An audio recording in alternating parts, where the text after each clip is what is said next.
nahihiya ako eh. Society parating sasabihin sa atin na hindi dapat, tiisin mo, babae ka.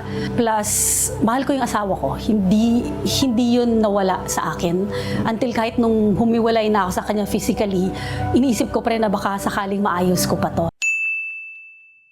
Magandang araw po sa inyong lahat. Sir JR po ng Usap-Usap University at nagbabalik na naman po tayo sa atin pong reaction channel. Dito po sa Usap-Usap University, what we do is we watch usually religious discussions, religious preachings. Pero sa ating episode ngayon, this is actually a request via Facebook by one of our U3 members. At sinasabi nga po doon na gusto niyang mabigyan po natin ng reaction ang isang viral na documentary actually by Atom Araulio about divorce. So kung ikaw po ay baguhan or napadpad lang tuloy po kayo. So sana po ay ma-enjoy nyo ang ating presentasyon ngayon. We'll be watching this video for the first time. At kung ikaw naman po ay kabilang sa more than 127,000, actually very close now to 128,000 subscribers dito po sa U3, maraming salamat po sa laging pong panonood, sa laging pong pagsuporta. Sa aking konting background po sa panonood ng mga videos, ako po ay dating university debater sa loob po ng 3 taon. Ako rin po ay nagdebate sa ABS-CBN News Channel at ako ay member ng isang international public speaking organization, ang Toastmasters International. So ano pang hinihintay natin mga ka-youthi? Samahan niyo po ako. Let's watch this video together. Let's go.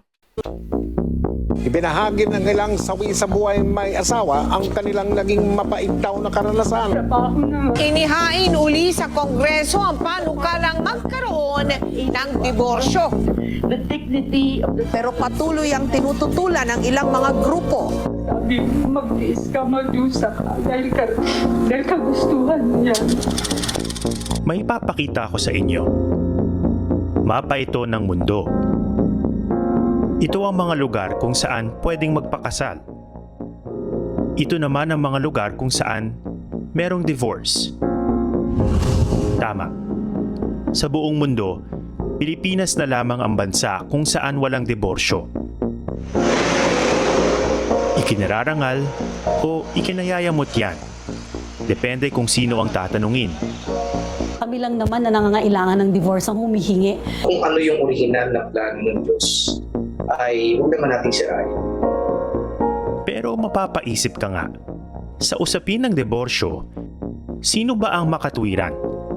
Tayo o ang mundo?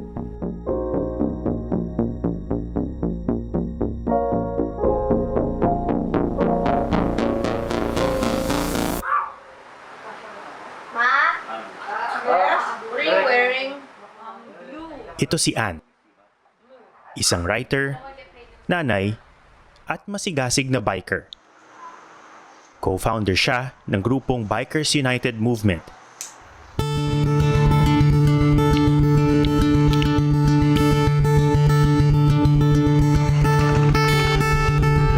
Minsan ding naging manager si Ann ng ilan sa pinakasikat na musikero sa Pilipinas noon. Kaya nga may picture kami dati nung mas bata pa kami pareho. Kasama ang bandang ito. Baka kilala niyo sila. Eraserheads.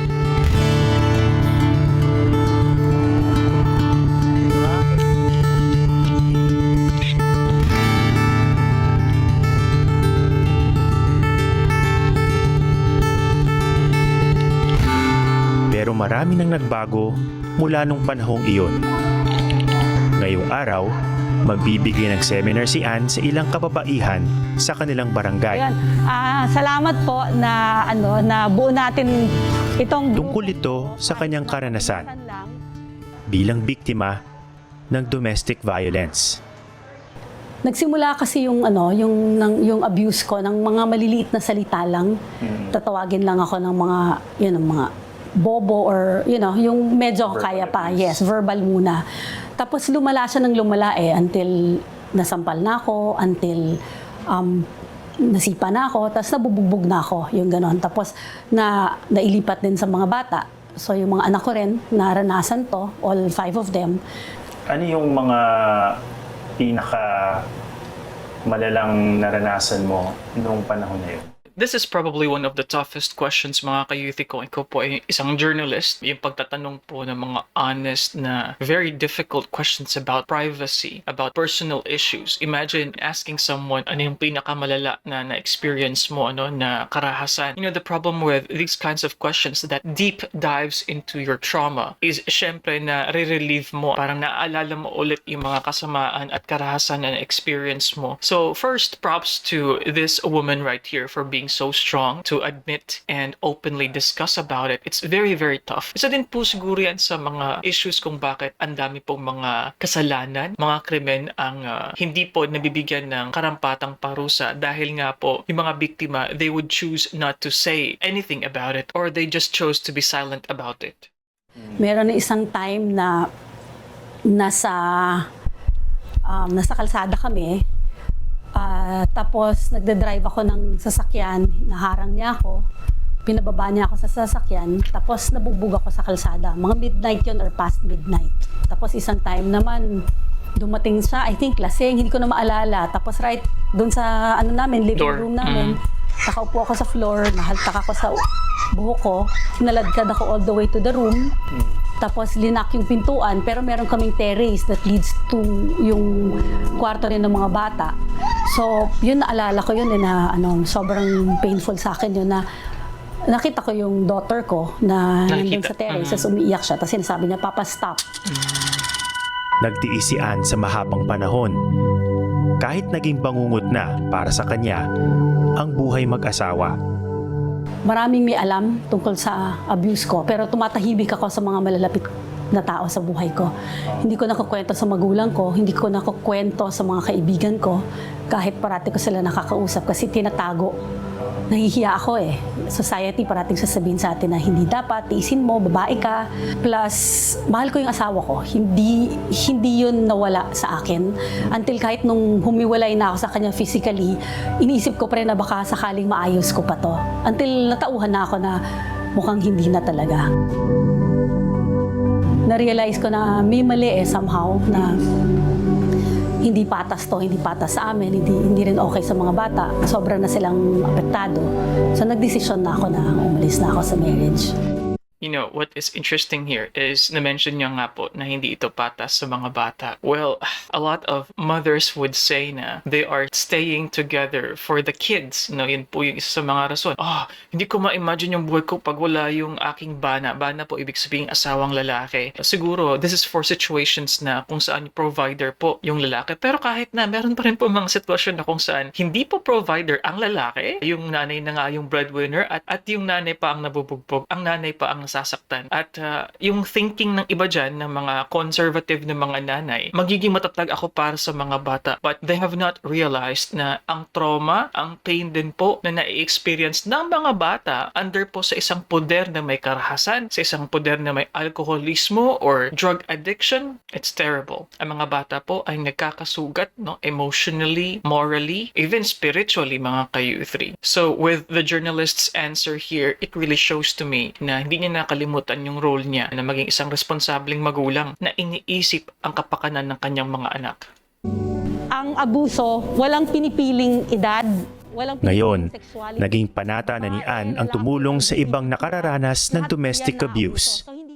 Sabi ko, I think it's about time na maging advocate na ako, magsalita na ako para wala kasi ako nakikitang nagsasalita about domestic violence. Nobody comes out kasi nakakahiya. Nobody comes out kasi, pamilya, yung mga ganyan. In fact, I get that a lot.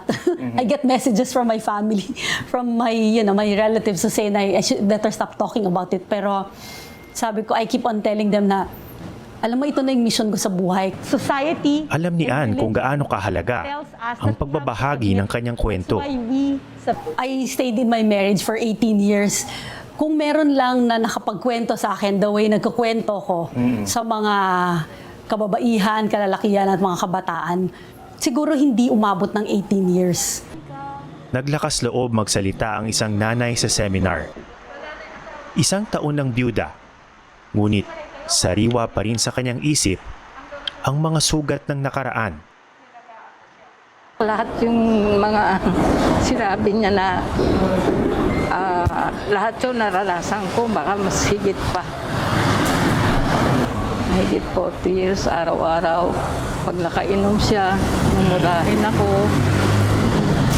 Pag bibitangan ka na may boyfriend ka, Yep, I've heard that too many times. ma-late ka lang ng konti sa pagdating, may boyfriend ka na. Ayan. Siya itong may mga anak sa labas.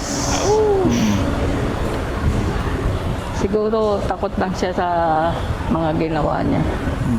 Ngayon lang daw niya inamin ito. Pero At 69 years sa kabila po nun, hindi po kayo Hiwalay. hiwalay? Hindi kami naghiwalay. Minsan umaalis ako, pumupunta ako sa tatay ko. Sinusundo naman ako. Nangangako na ganito, na hindi na maulit. Pero nauulit pa rin. Cycle. Sa pag-aaral na ginawa noong 2017, tinatayang isa sa 4 na babae sa Pilipinas ang nakaranas ng pang-aabuso sa kamay ng kanilang kinakasama. Lalo pa raw lumala ang problema sa panahon ng pandemya, sa panahong kailangang manatili sa bahay ang marami. Yep. Bagamat marami pang kailangan gawin upang protektahan ang mga babae at ang mga batang biktima ng domestic violence, Mga bata. may mga batas nang umiiral tungkol dito. Pero ano nang mangyayari sa mismong pagsasama ng mag-asawa? Ano yung status ng marriage? We're still legally married. Okay. But then, nag-file ako ng annulment ko sa church. Tapos kasi nung umalis ako, nung nakipaghiwalay ako sa kanya, kailangan physically talagang hiwalay. Kasi wala akong ginawa kundi makipagbalik. Nagbabalikan kami parati, kaya 18 years yun eh. So, pumunta ako ng States, nagpa-divorce ako doon. But then, hindi naman yun dito. Hindi valid dito. Hindi recognized. Kailangan nating balikan ang mga batas na umiiral sa Pilipinas hinggil sa pagsasama ng mag-asawa. Ang isang kasal ay maaaring mapawalang bisa sa pamamagitan ng Declaration of Nullity at Annulment. Medyo magkaiba ang legal na definisyon ng dalawang ito, pero pareho ang epekto. Ang pagkalusaw ng kasal.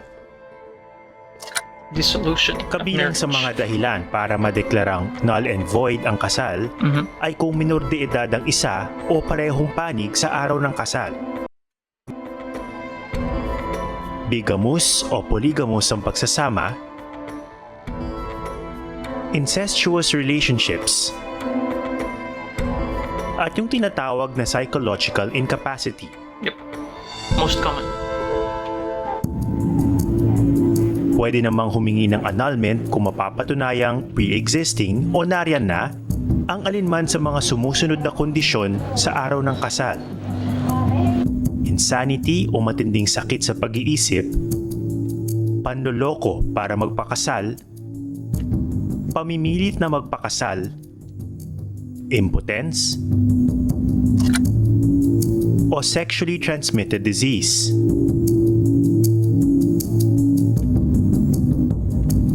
Meron ding tinatawag na legal separation.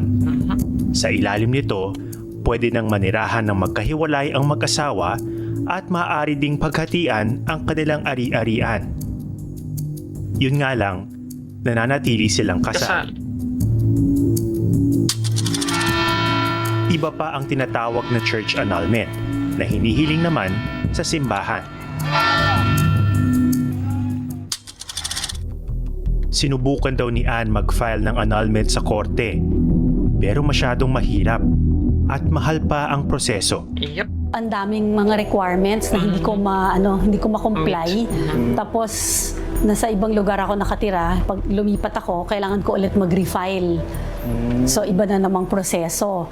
Tapos may nakausap naman ako na lawyer, sinisingil akong 250,000. Nagpapaaral pa ako ng 3 pang anak. Just for the knowledge of everyone, hindi po ito ganun ka-recent itong documentary na ito ni Atom. So, I'm guessing around 2018, definitely before pandemic. That's my guess. Dahil nga po, kanina nakita niyo po may mga mask po yung itong journalist na ito. Nasabi din nga po yung issue about sa pandemic. So, I'm guessing around pandemic, itong documentary na ito. One of the things talaga na is a heavy issue sa mga gustong mag-avail ng annulment, is syempre yung cost at yung whole na process nga po. So, kinakailangan pa palang mag-refile. Although, honestly, kanina nasabi about church annulment dahil hindi po ako Katoliko, hindi ko po alam yung church annulment. Sana po may makapag-comment po sa inyo sa mga naka-experience po ng church annulment. Ano pong masasabi nyo rito? Ano po yung proseso na siguro documents din na hinihingi or hinihiling ng mga kaparian po? Can you file it sa yung own na chapel or is it more like provincial office or provincial church, something like that? So please comment below mga ka-U3 para po mas maintindihan po natin ano po yung tinatawag na church annulment. Dahil alam ko lang po is yung annulment nga po na nasa batas po natin, specifically mentioned sa Civil Code of the Philippines.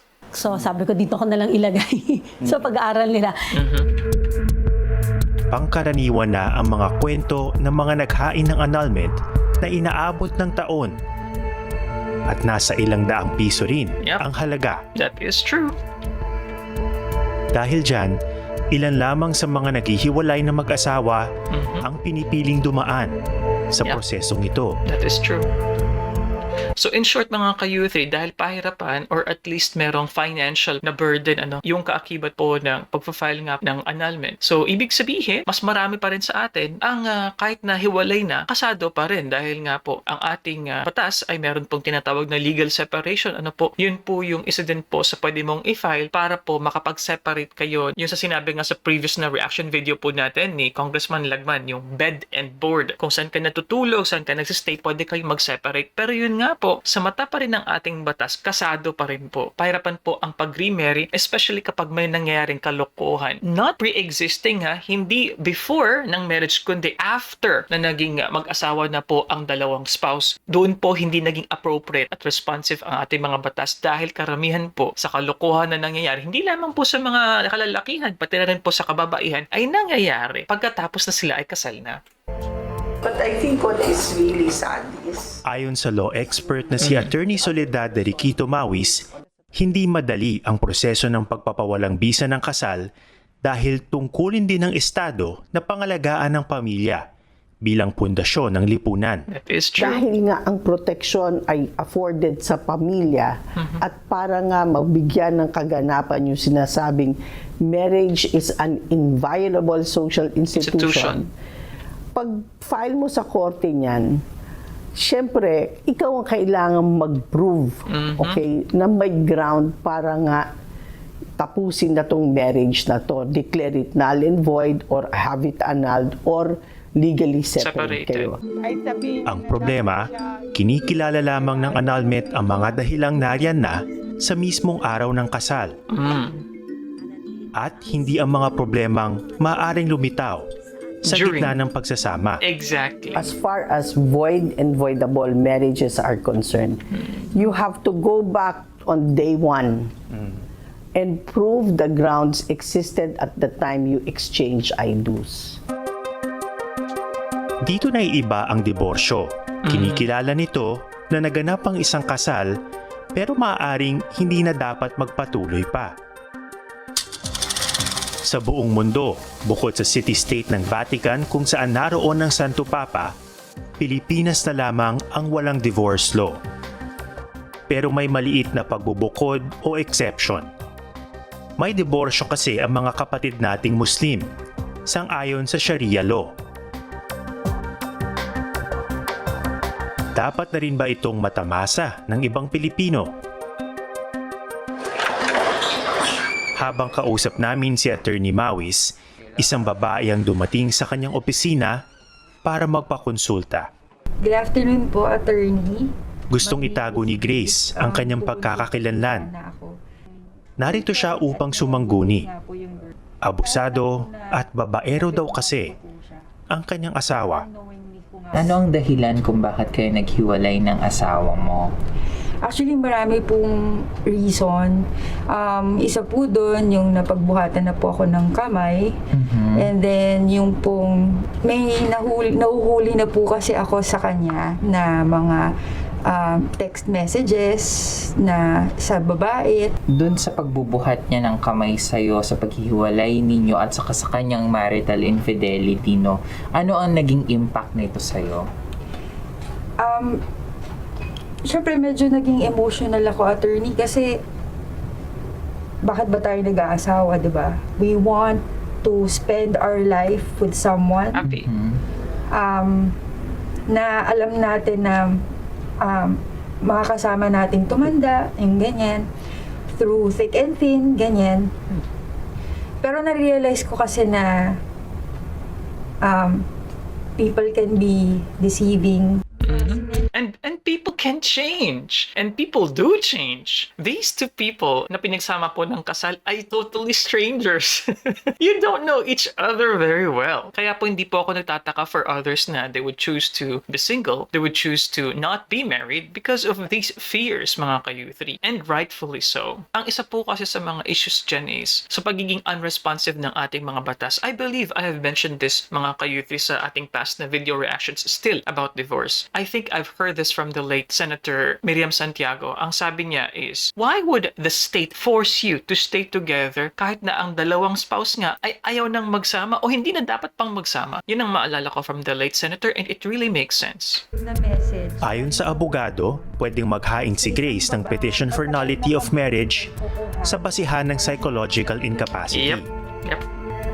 Ang magandang balita, kamakailan, naglabas daw ng desisyon ng Korte Suprema na medyo nagpapaluwag sa mga rekisito para patunayan ito. Ang usual po niyan is narcissistic personality disorder na kinakailangan mabigyan ng certification ng isang psychiatrist. So yun po yun ang pinaka-common under po sa Article 36 ng Civil Code, under po sa psychological incapacity. Dati kasi ang requirement ay kailangan merong psychological disorder. Ngayon, ni-reformulate ng Supreme Court yung definition noon. Instead of calling it a psychological disorder or a disease, tinatanggal ng Supreme Court yung stigma na disease, but rather, you have to show a pattern of behavior, which is a psychological structure. So, yung psychological incapacity, pwede mong patunayan yan showing a pattern of behavior or flaws in his personality para mapawalang bisa yung marriage ninyo. Matapos magpakonsulta, itinuloy namin ni Grace ang usapan sa labas ng opisina. Ibig sabihin, sinubukan mo talaga siyang ayusin on your end? Sinubukan ko talaga, sir, kasi biruin mo 10 years din. Hindi rin kasi biro-biro yun. So, lahat na ginawa ko para maging mabuting asawa, partner. So, dumating talaga ako sa point na hindi ko na ano pa ba yung kailangan kong gawin para lang masatisfy ko yung asawa ko. Desidido na raw siyang makipaghiwalay ng tuluyan sa asawa. Pero natitigilan pa rin siya dahil sa hirap ng prosesong kailangang pagdaanan. Hindi naman sa nagrereklamo ako kasi may reason naman kung bakit kailangan mabusisi yung mga dokumento or mabusisi yung proseso. Kaso lang, baka meron lang ibang paraan.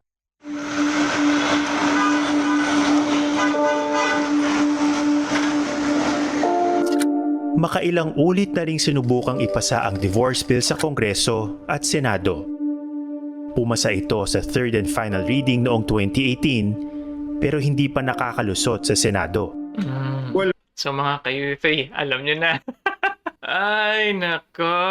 So, pumasa na, third and final reading kahit ng 2018 as it is now, no, yung Absolute Divorce Bill. At interesting po sa recent po ng mga balita, sa mga percentage po ng mga relihiyon, ano po, na hindi nga sang-ayon sa pagkakaroon ng divorce. Number 1 actually is INC. And then, I think next nung po yata is Roman Catholic Church, kung di po ako nagkakamali. And also interesting here, ngayon ko lang din po nakita, noong 2018, no, principal sponsor pa rin po. So, ito Sol Aragones, pero Edsel Lagman. So, yun po yung nabigyan po natin ng reaksyon sa debate niya nga po versus Mr. Marcoleta. Pero ganun pa rin. Pasado nga sa third and final reading, pero hindi pa rin po makalusot sa atin pong Senado. So, sana kalampagin po natin yung mga ating mga senador. Doon po sa inyo po na sang-ayon po sa divorce. Kung hindi naman po, please comment below bakit hindi po kayo sang-ayon. Dahil ako po, sang-ayon po ako na sang-ayon. Ang ganda nga po ng tinanong ni Atom kanina sa start po ng video na ito. Sino ba ang makatwiran? Tayo o ang mundo? Kami ay umaasa na ito ay maging batas na. Sana. Yun na 18th Congress. Si Congressman Edsel Lagman ang isa sa principal sponsors ng panukalang batas. Muli niyang inihain ang Absolute Divorce Bill sa kasalukuyang Kongreso, pero nasa committee level pa lamang ito. Tila maraming kakampi si Congressman Lagman. Batay sa survey, higit 50% ng mga Pinoy ay pabor sa divorce. Majority ng mga Pilipinos ay talagang payag dito sa absolute divorce. At sinasabi ko na nga, ito ay hindi bagong konsepto. Hindi tama na gaya-gaya tayo sa mga dayuhan. Ito ay meron tayong konsepto ng absolute divorce kahit noon pa. Ayon sa mga eksperto, may divorce na sa iba't ibang grupo ng mga katutubo sa Pilipinas bago pa man dumating ang mga Espanyol. May limitadong diborsyo na rin sa panahon ng mga Amerikano at mas pinalawak pang batas sa panahon ng mga Hapones.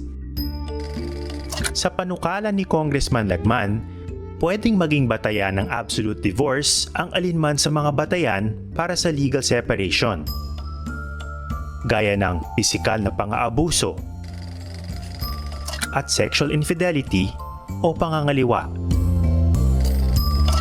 Pwede ring basihan ang kasalukuyang grounds for annulment gaya ng psychological incapacity, pero hindi na kailangang patunayang nariyan na ang problema bago pa man ang kasal. Ito ay pwede mangyari pagkatapos ng marriage. Correct. Sa pag-aaral sa buong mundo, karamihan mga causes for absolute divorce ay supervening nangyayari After. during the marriage. Mhm. Yun ang pagkaiba ng annulment at ng absolute divorce.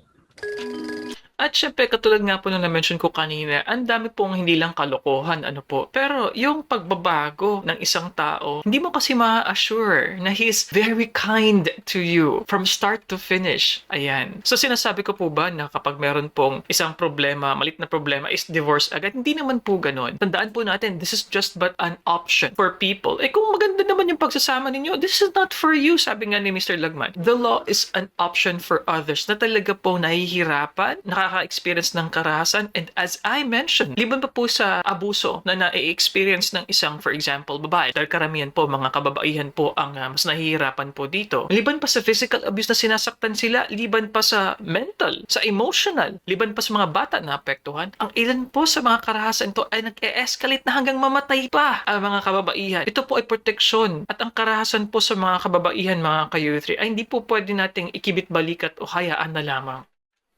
Dagdag pa sa mga batayan ng absolute divorce, ang gender reassignment surgery, Ang transgender. iba pang forma ng pang-aabuso, gaya ng psychological at financial abuse, at yung tinatawag na irreconcilable differences. Palagay ko na papanahon na ang Pilipinas sumama na doon sa buong mundo on the universality of absolute divorce. Sapagkat hindi pwedeng sabihin natin na yung almost 100% ng mga bansa sa buong mundo ay nagkamali. Nakahanap din ng alyado si Congressman Lagman sa Gabriela Women's Party na matagal na ring isinusulong ang pagkakaroon ng divorce sa Pilipinas. Kahit naman daw wala pang diborsyo, Marami ng mag-asawa ang naghihiwalay. Yun Totoo. nga lang, hindi sila ganap na makapagsimula muli. Kasi marami kaming mga nakakausap. Yun nga yung binabanggit ko, no? Yung mga lumalapit sa amin, 30 years na silang hiwalay, victim ng violence, no? May mga sarili-sarili na silang partner. Pero kasado dala pa rin. nila yung apelido ng ex nila. Yep. So, ibig sabihin, paano ka makakapagsimula ng bagong simula kung bit mo pa rin yung yung tawag to, yung bangungot na dala ng mga nakaraang relasyon mo. Paano makakatulong ang divorce sa ganong klaseng mga senaryo? So, ang sinasabi natin kasi, di ba, ang divorce, isa talaga siyang option. Kung merong mga batas na maifa-file, no, at pwedeng gamitin ng mga kababaihan para umalis sa isang relasyon na nakakawasak, sa isang relasyon na wala namang pagmamahal at puro pananakit, malaking tulong ito para kang nagbigay ng salbabida sa babaeng nalulunod. Lifeline. Ang isa sa mga pangunahing tumututol sa pagsulong ng divorce sa Pilipinas, ang simbahang Katoliko. Pinapangalagaan yung mga mag-asawa at saka yung mga pamilya. Labag daw kasi ito sa mga aral ng Biblia. So kung ano yung original na plano ng Diyos, ay huwag naman nating sirain. Tumututo ng simbahan dahil ang diborsyo hindi naman pro-family. When you actually dissolve the marriage and make the couples separate, how can it be a pro-family? Pinaghihiwalay niya. Paano hindi maging pro-family yun? Protection na nga po yun sa further pa na violence at emotional trauma. Liban pa sa physical violence na ma-experience ng mga bata. I don't get it. Yung ilan sa mga sinasite na Grounds. mga possible grounds for divorce doon sa panukala is physical abuse, emotional abuse, possible criminal activity, drug dependency, and so on. Pa rin? Ano po ang pwedeng remedyo ng mga nasa isang pagsasama or sa isang marriage na gusto nang kumawala sa ganong klaseng arrangement? Well, unang-una ay bigyan natin ng solusyon yung talagang problema. Kung problema, for example, ay drug addiction at nauuwi yan sa panggugulpi, yun ang muna ang tingnan natin na dapat nabigyan ng solusyon. Meron na nga tayong mga garantiya na pamamaraan para makapaghiwalay yung mag-asawa Tapos, dadagdagan mo pa. Parang tayo bilang lipunan, kayo bilang gobyerno, yung mga magbatas sinutukoy ko, wala naman ba kayong pakialaman lang para at least buuin natin yung pamilya? Kayo po ba din, meron ba kayong pananaw, personal na pananaw tungkol sa pagsasabatas ng diborsyo? Okay. First, I will have to state that I believe in God the Father Almighty. Okay, kasi baka isipin ng lahat, just because you believe in God, necessarily hindi pwede mag-divorce, no? Kasi kailangan ko lang yan i-stress dahil based on what I see, okay, and what I have seen, and siguro nakikita ko rin sa mga nahiwakan kong kaso, may mga kasal-kasal talagang hindi made in heaven Exactly. Hindi ko rin masisi ang mga tao ba't kailangan lang gusto magkaroon ng tapusin na lang. Example, kung ang asawa mo binubugbog ka araw-araw, hindi naman siguro yun ebidensya ng pagmamahal at respeto, di ba? So kung ayaw na ng kababaihan na, ayaw na niya dun sa asawa niya, di tapusin na lang natin ng maayos at magkanya-kanya na. Instead of you are forced to stay in a loveless marriage, in the limited time you have on earth, ang lungkot-lungkot mo naman na tao, di ba? Yun nga po yung na-mention ko kanina mga ka-U3. Bakit pa inoobliga ng ating batas na magsama kayo, legally bound kayo with each other, kung kayo man mismo sa loob ng inyong pagsasama, wala nang love, wala nang respect, o ayaw nyo nang magsama, di ba? So kasado pa rin po kasi Kumbaga sa ating batas, as much as possible, dapat kasado kayo kapag nagpakasal na kayo. Yan ang stand po kasi ng atin pong estado. And yan po ang stand ng ating mga batas ngayon. And I'm also speaking from experience dahil po ako po ay nakapag-handle po ng mga legal cases nung ako po ay intern po sa Office of the Solicitor General na kung saan pinaka-common po yan ng mga kaso yung annulment, declaration of nullity of marriages at saka legal separation. Gusto ko nga ipaliwanag na ito ay hindi para sa lahat. Sa karamihan ng mga pagsasama ng mag-asawa sa Pilipinas ay talagang loving and peaceful at walang problema. Ito ay overwhelming majority. Itong absolute divorce ay para sa exceptional cases na talagang wala ng pag-asa yung pagkasama at matagal ng patay yung matrimonyo. Father, regardless kung ano po ang pananaw na magiging ng mga tao dito sa divorce, hindi ba at the end of the day, it's better to have a choice? Kung ayaw mong magpa-divorce, edi huwag ka magpa-divorce. Kung gusto mong magpa-divorce dahil for one reason or the other, tingin mo hindi na mag-working marriage, then you have that option. So hindi naman nawawala yung agency ng isang tao to choose what they want to choose. Tama, magkaroon kayo ng choices. Pero pwede bang tanggalin na natin sa choices yung divorce? Para naman tayo nagka-thread dun sa path na sinabi ng Panginoon na what God has joined together, let no man separate.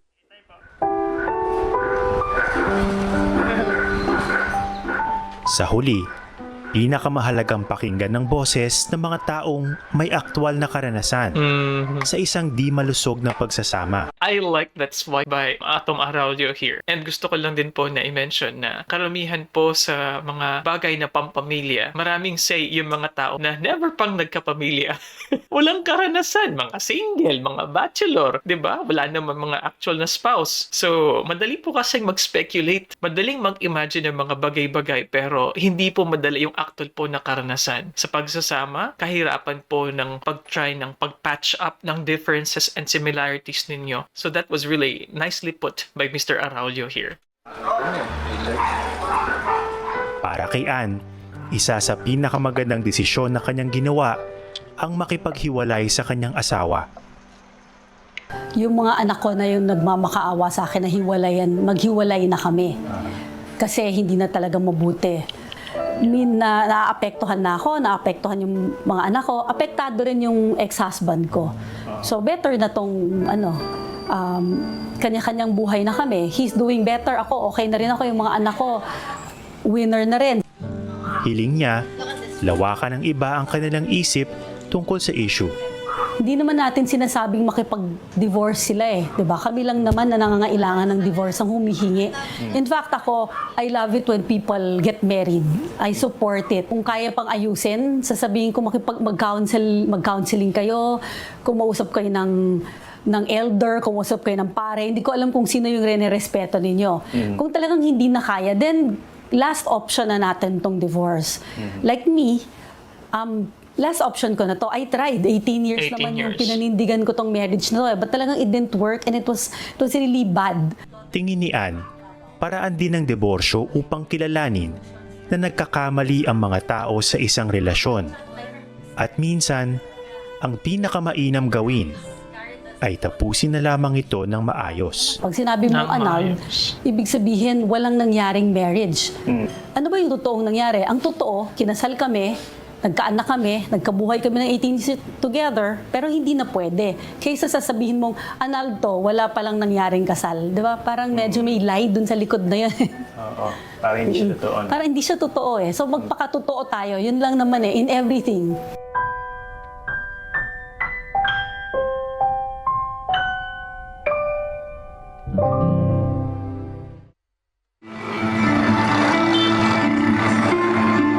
Kahit pa tila karamihan sa mga Pilipino bukas na ang isip sa divorce, hindi pa rin garantisado na magiging batas ito. Dati na ring sinabi ni Pangulong Duterte na hindi siya pabor sa diborsyo. At malakas pa rin ang impluwensya ng simbahang Katoliko sa usaping ito. Magkaiba man ang pananaw sa divorce, nagkakasundo naman ang marami pagdating sa kahalagahan ng malalim na pagninilay-nilay para sa mga gustong magpakasal. Hindi dapat nagpapadalos-dalos sa pagdidesisyon. Kinakailangan talaga na lahat ng aspeto ng buhay siguraduhin nila na nasa ayos. So kung pwede, ayusin muna yung financial aspect of it. And then of course, pangalawa dito, alam mo yung emotional aspect din ng tao. Pati na yung psychological, mental aspects.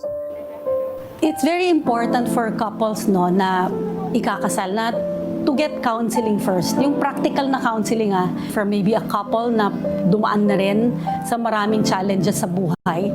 And if and when in doubt, kahit na 10 years na kayo in a romantic relationship at naisiwalat nyo na yung mga invitations for your wedding, if you feel that it's not right, then don't go on with it.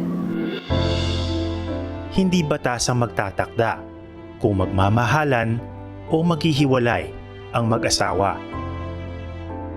May divorce man o wala, ang masasayang pagsasama ay mananatiling masaya at ang nakalalasong relasyon ay mananatiling nakalalason.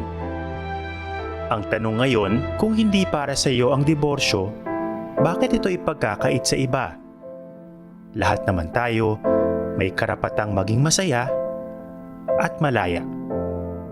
Magandang gabi. Ako si Ato Maraulio at ito ang Eyewitness. Okay, mga ka-U3, so dyan po nagtatapos ang probably the best na program na lagi pong may mga ganitong makabuluhan na mga documentary, ang GMA7. And I have to give props to Atom. And this was done around pandemic time kasi nga na-mention nyo rin po na panahon pa po ni Pangulong Duterte. So, hindi po ito bago pero still the issues are still the same, mga ka-U3.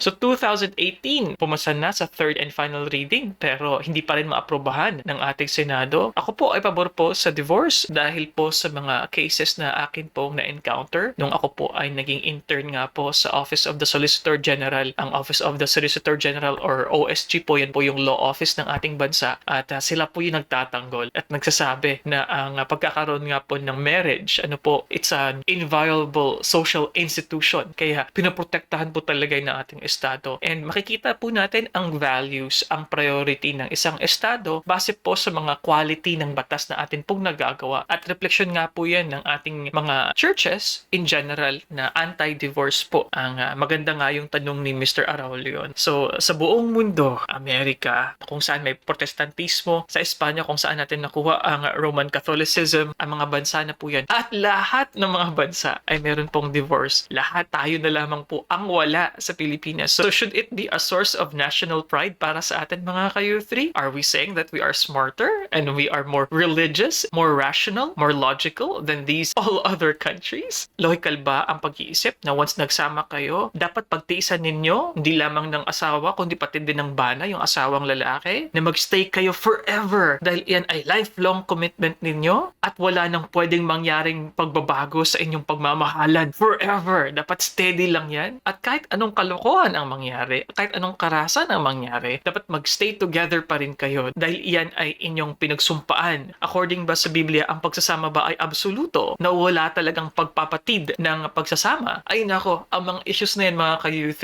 very controversial. Pero ako, like what I said, ako po ay pabor sa absolute divorce bill. And I really hope na makapagbigay po tayo ng lifeline, ng safety net, ng kung sa iba, last resort.